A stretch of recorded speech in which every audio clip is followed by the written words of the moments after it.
Olá, tudo bom? Sou Luciana Novaes, coordenadora da Nutrilearn, professora da área de materno e infantil, e hoje quero falar um pouco com vocês sobre a questão de suplementação na gestação. Então, que tipos de suplementos a gente pode usar, quais são os necessários, por que suplementar? Então, é isso que a gente vai discutir hoje aqui, tá? Quando a gente pensa no grupo, de gestantes, a gente tem que ter um cuidado em relação a várias situações desse período. Porque o período gestacional, ele engloba mudanças fisiológicas, onde o organismo da mulher vai estar aumentando o peso, ele vai estar mudando o funcionamento de alguns órgãos, então a mulher sente, por exemplo, mais vontade de urinar, principalmente nos horários da noite, por conta dessa mudança metabólica que também vai acontecer, a mudança dos hormônios, a mudança em relação a sono, mudanças em relação a apetite, tudo isso acaba modificando o estado natural dessa mulher, tá? Vai apresentar também mudanças bioquímicas, principalmente mudanças ligadas ao metabolismo dos carboidratos e dos lipídios, então isso é bem importante, alterações em relação à anemia, acaba sendo uma das investigações feitas nesse período, o metabolismo da glicose, então tudo isso se soma ainda a mudanças psicológicas, porque é um momento, mesmo para aquelas que planejaram a gravidez, mesmo para aquelas que têm a intenção de engravidar, é um momento onde muitas perguntas acontecem, muitas dúvidas surgem, a mulher começa a ter receios de como é que vai ser a partir daquele momento que aquela criança venha fazer parte da família, se ela vai ser uma boa mãe, se a criança vai vir com saúde. Então todas essas dúvidas, esses medos, eles se somam a essas situações do próprio organismo. Então é um período muito conturbado, é um período onde a mulher precisa de muito carinho, muita atenção,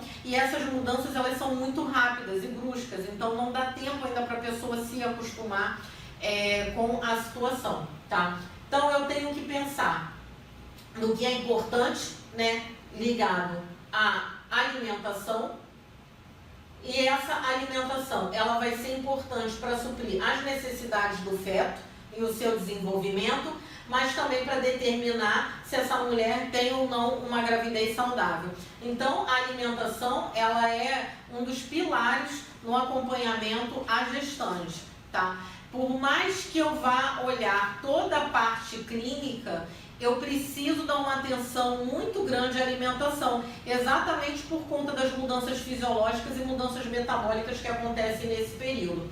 Então a nutrição da gestante, ela é extremamente importante e eu preciso estar olhando as reservas nutricionais que essa mulher tem, então tudo que ela se alimentou nesse período, quais são as reservas do que ela fez, reservas ligadas não só aos macronutrientes, como também aos micronutrientes, principalmente cálcio e ferro, e verificar qual está sendo a ingestão alimentar nesse período, o que ela está consumindo nesse período, se o que ela consome vai servir para dar uma saúde ótima para ela e para o bebê, ou se essa alimentação precisa de mudanças para se diminuir riscos, Então, essa ingestão alimentar e essa reserva, elas vão ser os indicadores de saúde e qualidade de vida para essa mulher e indicador também de crescimento do bebê e, sobretudo, do peso ao nascer, que também é algo bem importante, e acaba sendo um preditor de como foi essa gestação e como vai ser o futuro em relação à saúde dessa criança.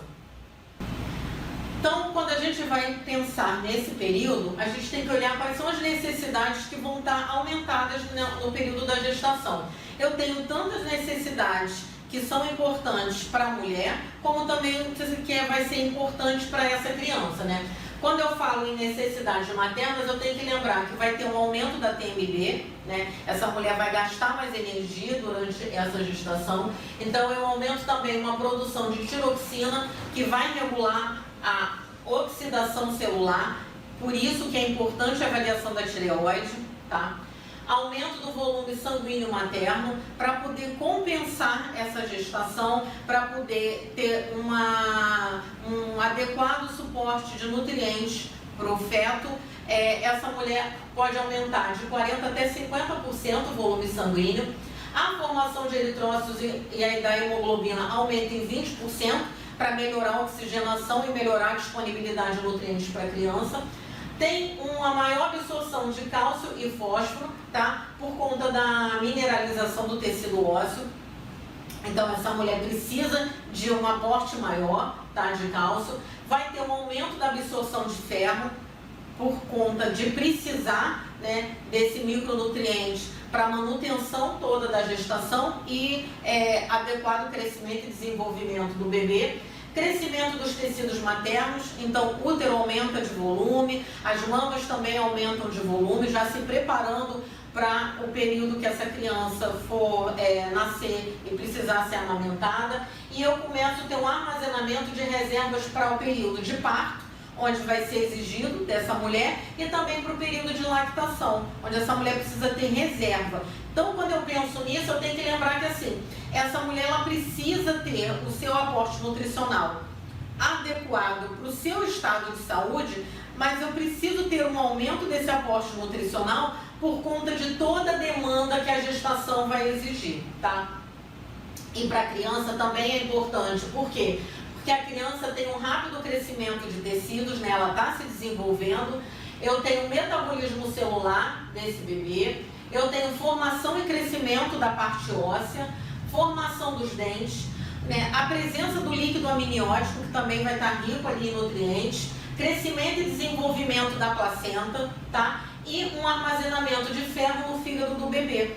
Então, o próprio bebê já tem a sua demanda de necessidade de nutrientes, que é por isso que a necessidade da mulher acaba se elevando um pouco, tá? Se a gente for olhar aqui nesse quadrinho, ele mostra como que eu tenho um aumento em alguns micronutrientes e macronutrientes. Então, quando a gente olha a questão de energia, você vê que ela aumenta um pouco, mas nada tão assustador, nada que a pessoa precise, eu preciso comer muito, eu preciso comer em grande quantidade.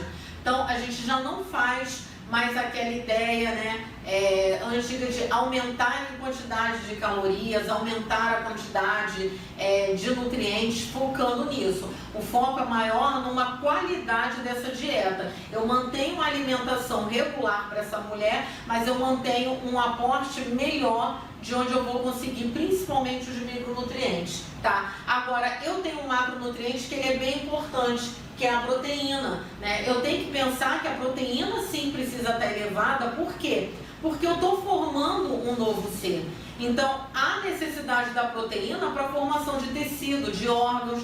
Então, ela acaba tendo uma demanda muito grande, né? E eu não preciso ter uma ingestão alta, por exemplo, de carboidratos para energia, porque a gente vai mobilizar o próprio tecido da mulher, e lembrando que durante a gestação eu tenho uma dificuldade nesse metabolismo de carboidratos. Então a chance de eu ter glicose sobrando na corrente sanguínea acaba sendo maior, e aí eu não tenho uma resposta da insulina tão eficiente, e com isso não há sentido em aumentar em grande quantidade o volume de carboidrato, tá? Agora, o cálcio, olha quanto que eu preciso de cálcio e ferro.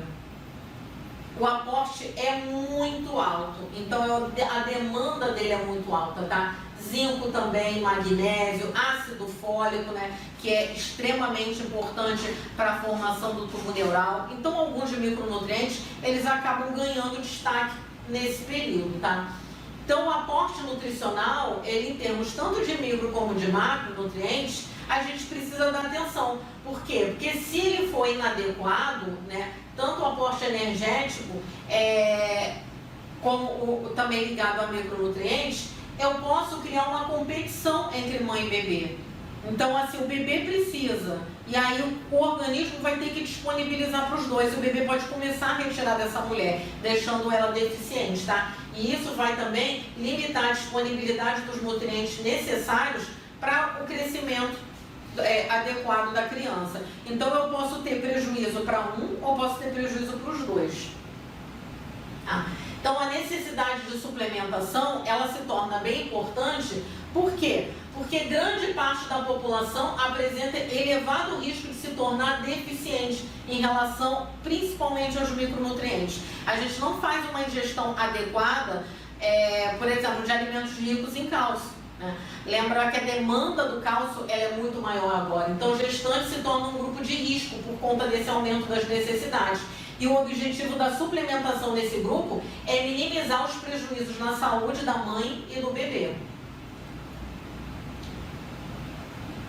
Então, vamos fazer pensando em cada micronutriente. O principal, o ferro, a suplementação do ferro. Tá? Perfil da gestante. Na gestação, a absorção do ferro, ela quase dobra, tá? Mulher que não está grávida costuma absorver cerca de 10% do ferro presente nos alimentos, e a recomendação é que ele chegue a 27 miligramas por dia, tá? A suplementação medicamentosa do ferro é 40 miligramas ao dia e se faz a partir da 20ª semana como protocolo do Ministério da Saúde. A importância desse ferro, ele tem uma maior demanda, principalmente no último trimestre da gestação, pelo aumento das necessidades de oxigênio entre a mãe e o bebê, tá? Risco da gente ter gestante anêmica pode chegar também a quase metade da população. Então, o olhar sobre o ferro, ele é muito importante.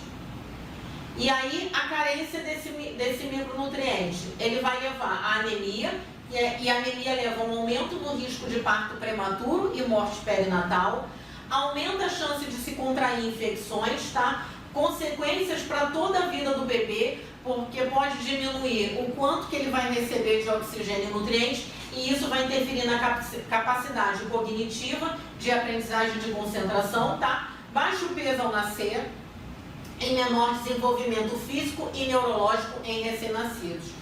Então, é muito importante que a gente dê atenção, tá?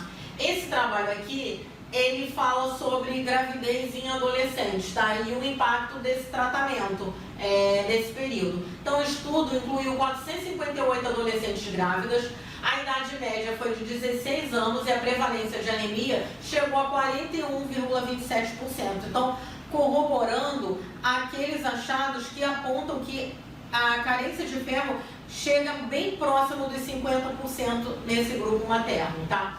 A anemia leve foi apresentada em 65%, a anemia moderada em 33% e a grave em 0,52%, tá? Entre as adolescentes grávidas com anemia, 87 receberam tratamento com suplementação de ferro.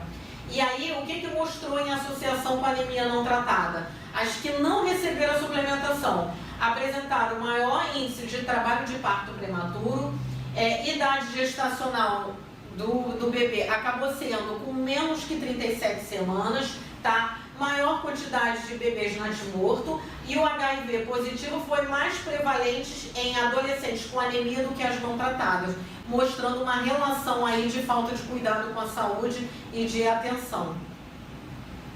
Nesse outro aqui, que fala sobre o desenvolvimento neurológico, né, desordens ligadas a isso por conta da anemia, foi um estudo de coorte, tá? Que pegou crianças nascidas de 87 até 2010, com acompanhamento nos registros de saúde até 2016. Então, foi uma coorte bem grande, tá?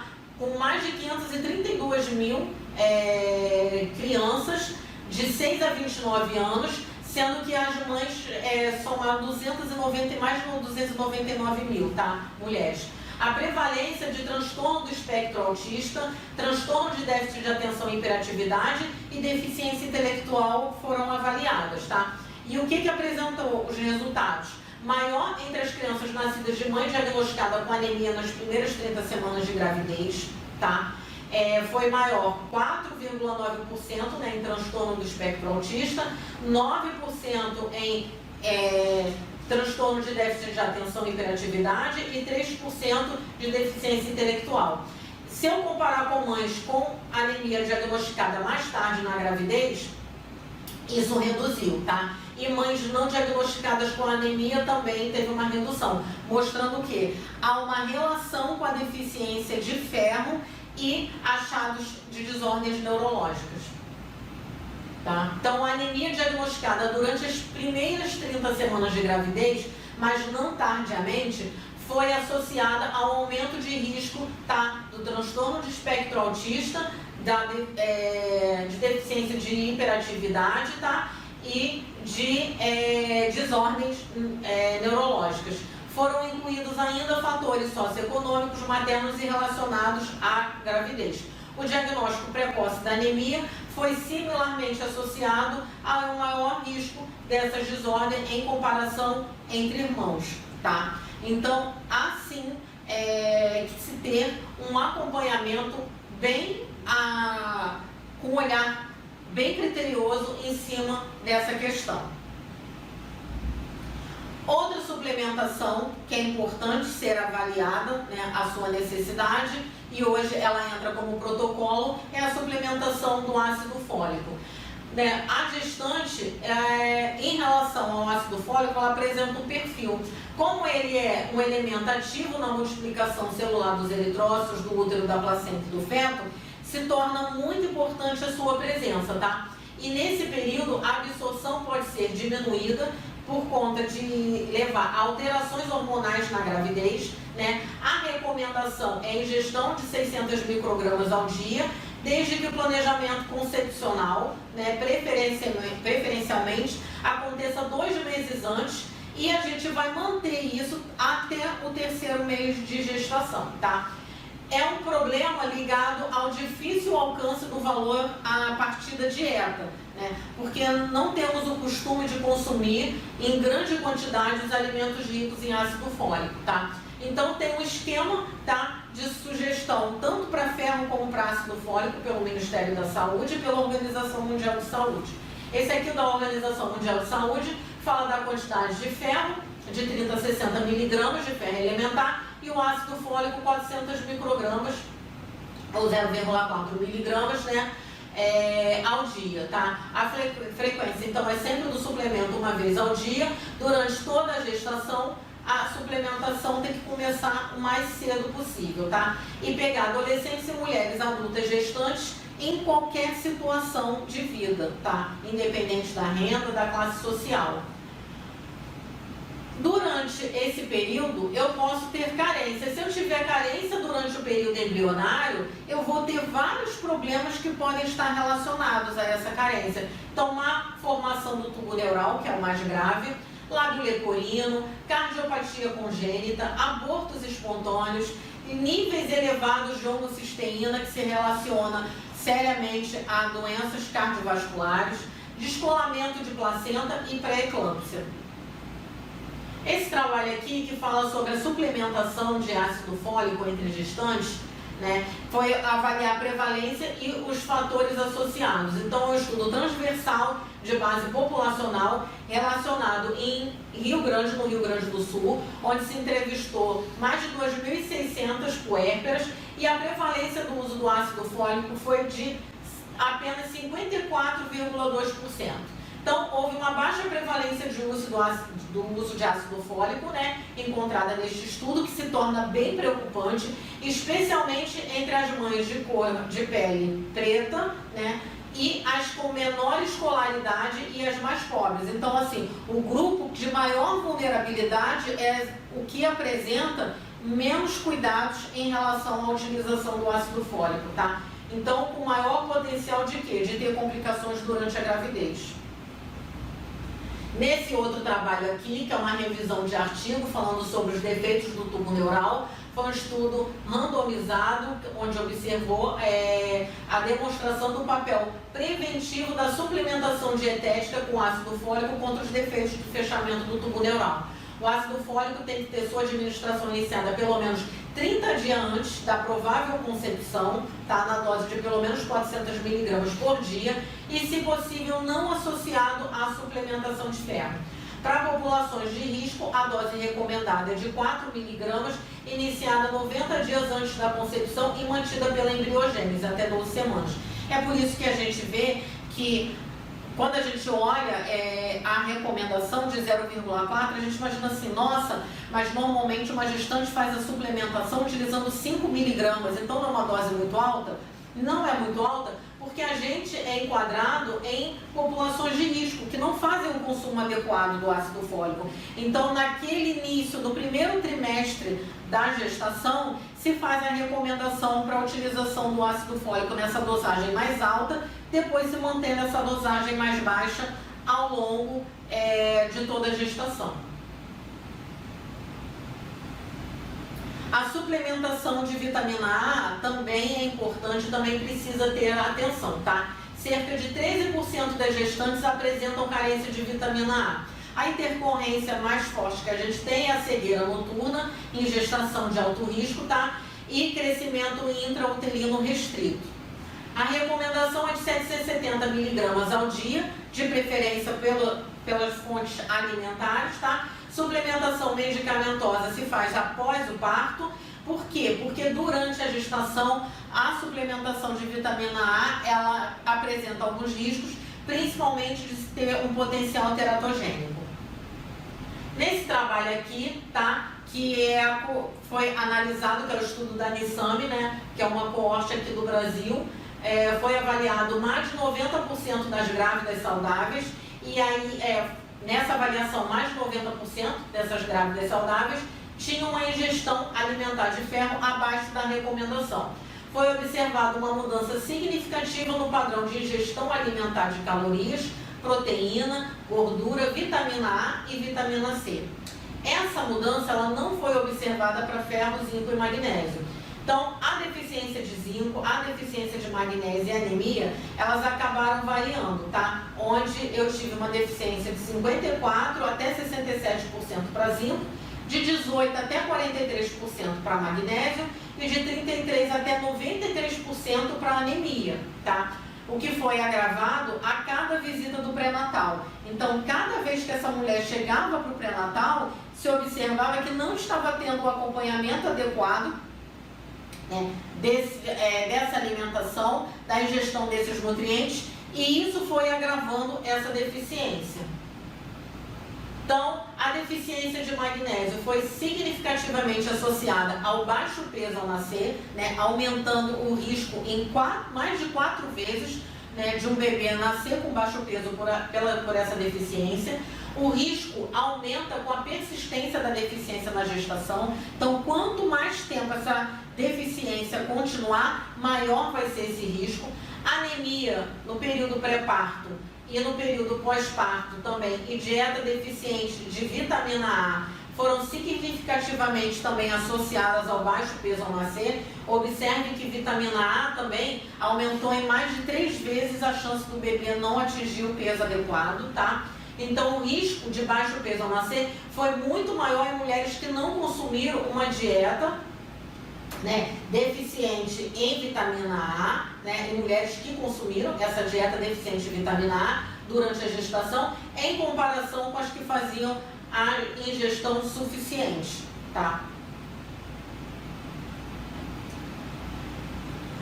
O cálcio também é um suplemento que precisa ser avaliado, né? Primeiro pela ingestão alimentar e a sua necessidade de suplementação quando isso não aconteça, tá? A absorção está aumentada em até 40%, então não é recomendado suplementar mulheres com a ingestão de 3 ou mais porções de lácteos ao dia. O que isso significa?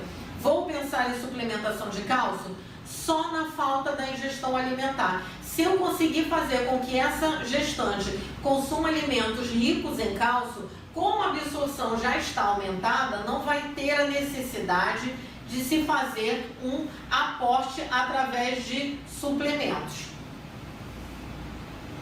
Tá? A deficiência ligada ao cálcio está associada à prematuridade, baixo peso ao nascer, desmineralização óssea e pré-eclâmpsia. Então, a gente tem riscos aqui que chamam bastante atenção, tá? A suplementação em gestantes que têm a ingestão de mais de 600 miligramas, em gestantes com ingestão menor que 600 miligramas, tá? A gente vai pensar em suplementar, né, somente nesses casos, ou que apresentam alto risco de pré-eclâmpsia. A dose recomendada vai variar de 1,5 gramas a 2 gramas por dia, dividida em até 3 doses, tá? Da 20ª semana até o final da gestação. Lembrando novamente, só vou suplementar caso a ingestão fique abaixo das 600 miligramas ao dia. Se eu conseguir suprir pela alimentação, não há necessidade de se fazer suplementação. Esse outro trabalho aqui, que fala sobre essa suplementação de cálcio iniciada antes da concepção, né, mostrando se ela faria alguma diferença, né, e o que foi observado? Que ela fez pouca ou nenhuma diferença para o risco da pré-eclâmpsia. A suplementação pode fazer pouca ou nenhuma diferença para o grave índice também de morbimortalidade materna, perda de gravidez ou natimorto em qualquer idade gestacional ou cesariana. Portanto, as evidências atuais não apoiam nem refutam o uso rotineiro da suplementação de cálcio antes do período de engravidar e no início da gravidez. O que a gente tem mais concreto é o cuidado alimentar, tá? Suplementação da vitamina D. Então, primeiro eu preciso entender nessa gestante como é que fica esse perfil.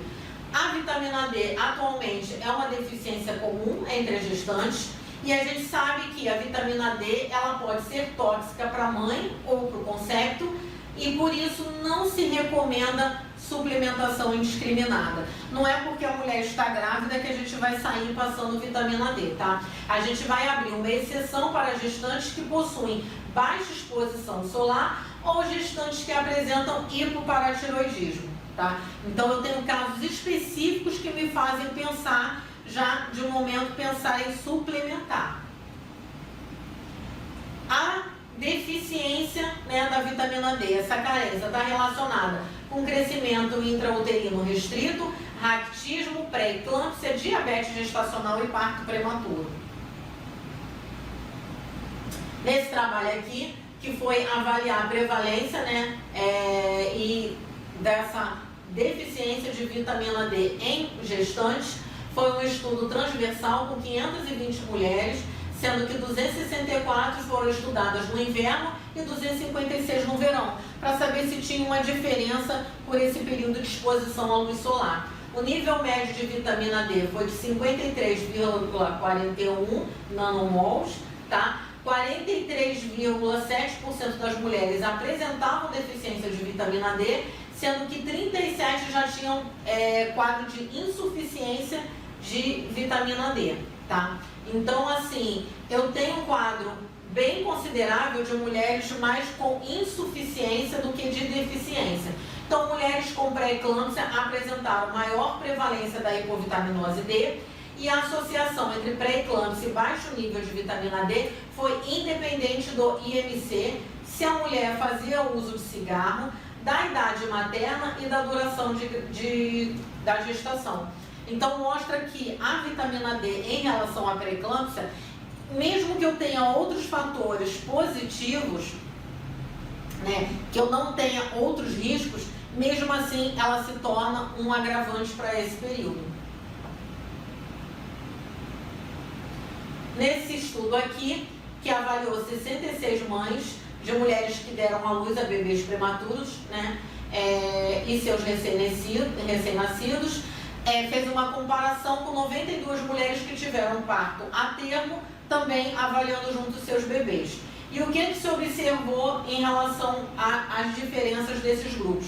Mães que tiveram os filhos prematuros e seus recém-nascidos apresentaram as concentrações mais baixas de vitamina D, em comparação com as que deram à luz com mais de 38 semanas. Nos dois grupos, as concentrações de vitamina D das mães se correlacionaram diretamente com as dos recém-nascidos. Quer dizer, quem tinha deficiência de vitamina D, o bebê também apresentava essa deficiência. As mulheres que tinham a vitamina D adequada, o bebê também apresentava os valores adequados, tá? Então, essa correlação foi maior no grupo de nascimentos a termo. No entanto, a suplementação universal recomendada de vitamina D em mulheres grávidas para reduzir o risco de parto prematuro ainda é incipiente. Então, o que se percebe através dos estudos? Que a deficiência de vitamina D, ela se correlaciona muito a essa questão de parto prematuro, pré-eclâmpsia, há vários riscos, mas que eu preciso dar um aporte adequado de alimentos, de exposição à luz solar, que isso acaba fazendo uma diferença e não é tão benéfico assim, eu não consigo apontar com muita tranquilidade a utilização de suplementos de vitamina D, tá? Para esse período. Suplementação de iodo. Quando eu vou falar do iodo, né, no período gestacional, eu tenho que lembrar que as necessidades maternas vão estar aumentadas também desse micronutriente, tá? O feto é dependente dos hormônios tiroidianos maternos, sendo o período mais crítico as primeiras 12 semanas. Então, o iodo faz relação com isso, tá? A deficiência de iodo faz com que eu não tenha a produção dos hormônios da tireoide de forma adequada. E é por isso que alguns profissionais hoje em dia têm pensado muito na questão de suplementar e já dando iodo junto com ácido fólico, já pensando nesse período, tá?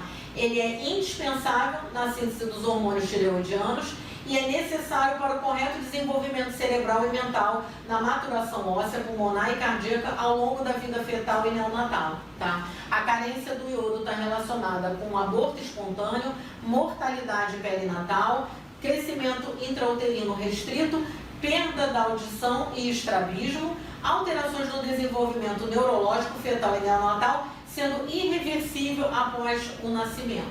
Então é bem importante esse cuidado, tá? Esse trabalho aqui, que é uma meta-análise para verificar o distúrbio da deficiência de iodo no Brasil, observou que apenas alguns estudos foram realizados, incluindo populações da região sul e sudeste do Brasil. A análise real da prevalência, né, da deficiência de iodo, ela é complexa. Por quê? Porque foi detectado, né, um viés devido à influência de estudos individuais também e uma heterogeneidade muito alta. Então, para você poder afirmar, tinha situações ali particulares de cada grupo. Então, a deficiência de iodo ainda pode ser alta em algumas áreas, mas isso permanece desconhecido, mesmo após essa meta-análise. Então, é urgente que se tenha um acompanhamento maior, né? É necessária a geração de um programa nacional para análise do status do iodo em todas as regiões. Esse outro trabalho aqui, que é um estudo de coorte prospectivo, que avaliou o status do iodo e seus efeitos na função tireoidiana durante a gravidez, o que ele mostrou? Né? Avaliando 243 gestantes no primeiro trimestre, das quais 100 foram reavaliadas no terceiro trimestre, se olhou essa concentração de iodo nessas mulheres. E foi encontrada suficiência de iodo na população estudada, né, com uma mediana ali na faixa de 216,7 microgramas, tá? O crescimento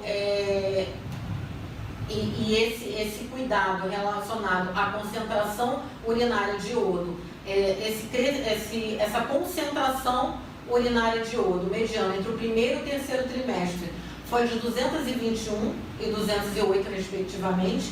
Então mostrou que mulheres com concentração urinária de iodo mediana, né, menor que 250 e pelo menos uma amostra menor que 500 durante a gravidez foram as que apresentaram maior risco de hipotiroidismo subclínico, tá?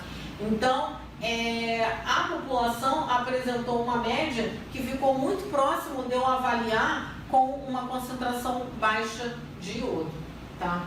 Então, as diretrizes, né, que a gente tem pela Associação Americana de Tireoide, né, eles têm um guideline. Em 2017, eles colocaram que para o diagnóstico e tratamento das doenças de tireoide durante a gravidez e pós-parto, tinha alguns protocolos e algumas normas a serem seguidas. Então, foi abordada a recomendação de suplementação com 150 mg de iodeto de potássio ao dia para mulheres, na maioria das regiões do mundo que estão planejando, essas mulheres que estão planejando uma gravidez ou que já estejam gestantes, tá? O início ideal é que comece 3 meses antes da gravidez planejada. Isso tem uma recomendação forte com evidência de qualidade moderada e essa recomendação poderia melhorar a qualidade do pré-natal em gestantes brasileiras, né? Já que a gente está falando aqui de uma recomendação de uma associação americana, tá? Então, o que eles encontraram? Que a maioria da população em geral e a população de gestantes especificamente são suficientes em iodo.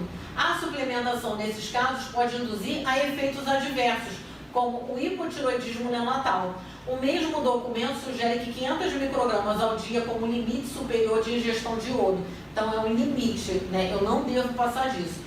Considerando a história brasileira de ingestão mais do que adequada, a suplementação com 150 microgramas ao dia pode ser suficiente para atingir esse teto.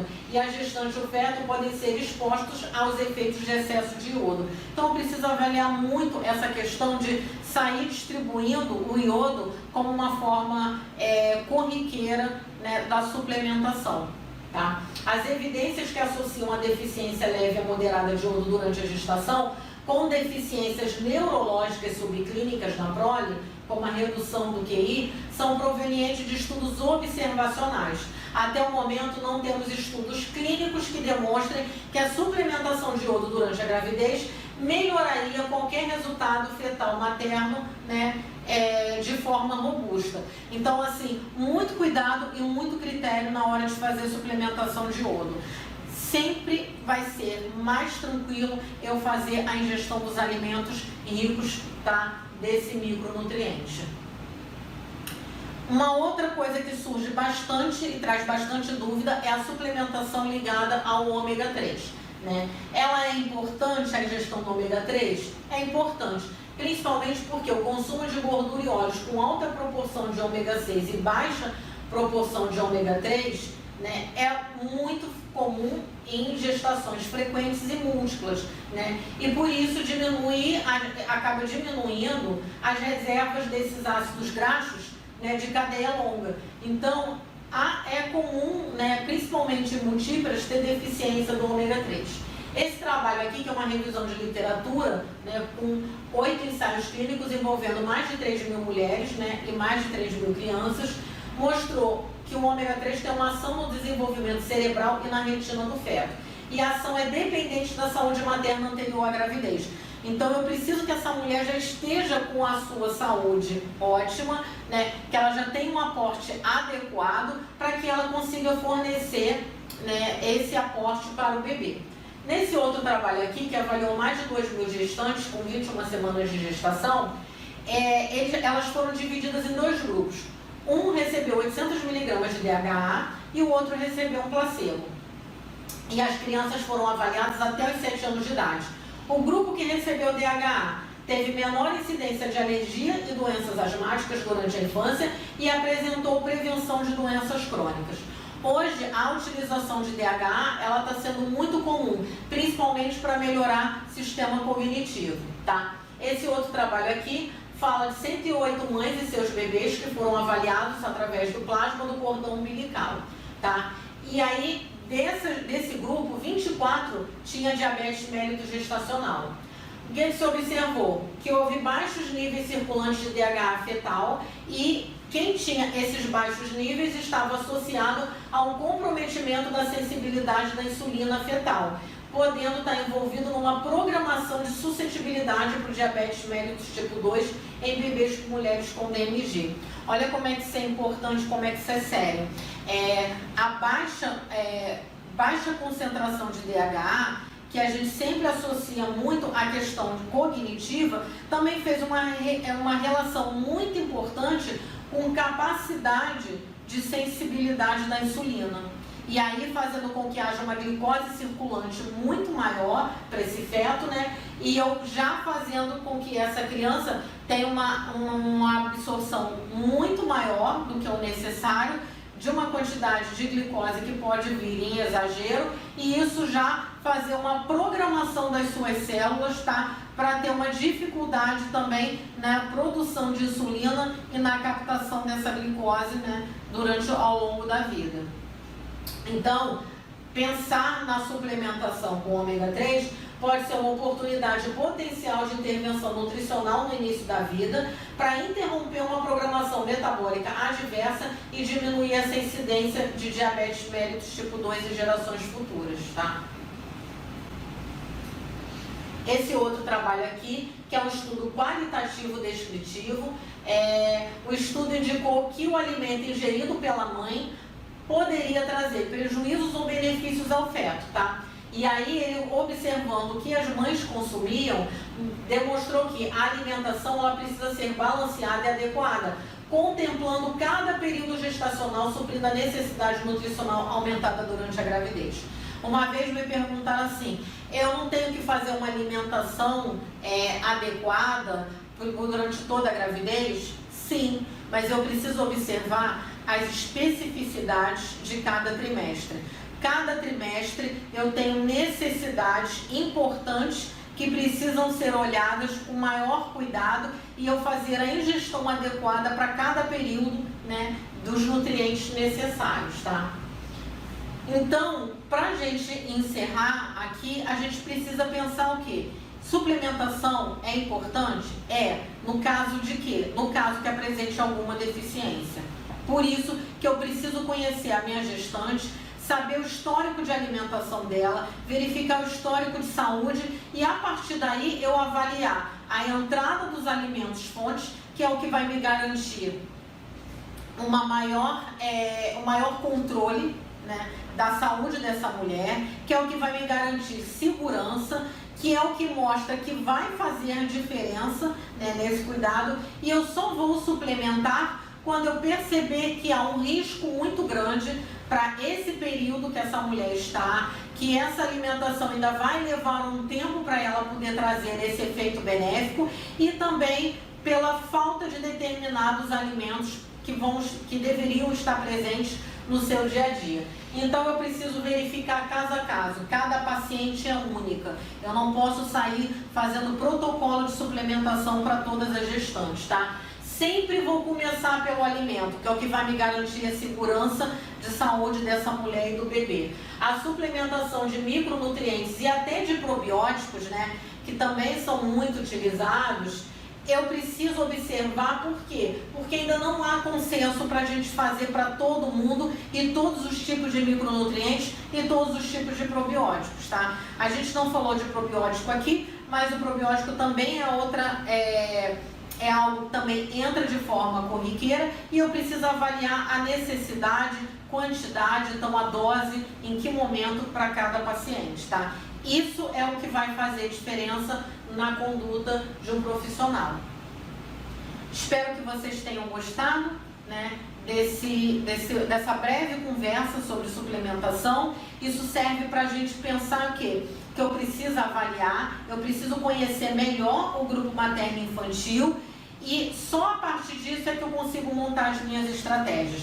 Então, se você gosta de atender esse tipo de paciente, se você quer entrar para trabalhar com esse grupo, se você quer fazer avaliação de gestantes, convido vocês a estarem aqui na Nutrilane, no nosso curso de atendimento nutricional à gestante, onde a gente faz um apanhado assim, desde o início, o que eu preciso olhar, quais são os nutrientes então necessários, por quê, a gente vai mostrar outros estudos relacionados, né, à necessidade de ferro, cálcio, a gente fala de probiótico, a gente vai falar de ômega 3, mas fala principalmente de como que eu faço a consulta de nutrição, o que eu tenho que olhar dessa paciente, quais são as perguntas chaves, as perguntas importantes, né, que eu preciso fazer, como que eu estruturo toda uma consulta, o meu primeiro atendimento, os atendimentos subsequentes dessa mulher, o que eu preciso avaliar, como que eu calculo, né, o ganho de peso dessa mulher, quais são os cálculos que eu preciso fazer, como que eu estabeleço, quanto de aporte